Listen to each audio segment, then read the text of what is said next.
আরে চাবুক আলী সাহেব, উনি যদি জানতে পারে আমি ওনার বাগান থেকে কলা চুরি করছি, তাহলে তুই আমাকে রশি দিয়ে বেঁধে ঘুরে তুলে মারবে। আর চুরি করবি? চুরি করবি? আর চুরি করবি? আল্লাহ, তুমি আমাকে এবারের জন্য ইমাম সাহেবের হাত থেকে বাঁচাও, আমি জীবনে চুরি করবো না। বল তুই আমার বাগান থেকে কি চুরি করছস? বল তোর হাতে কি আছে?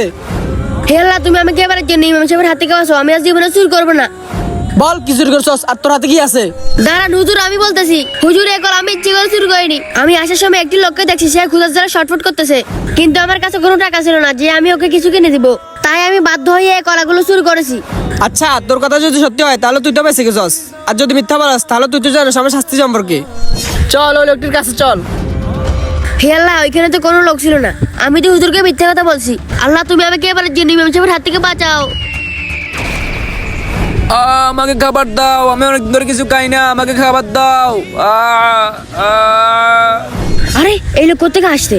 যাই তো দেখে আসি। পাপের ফালা যতই ভারী হোক না কেন, মন থেকে ক্ষমা চাইলে আল্লাহ পাক ক্ষমা করে দেয়।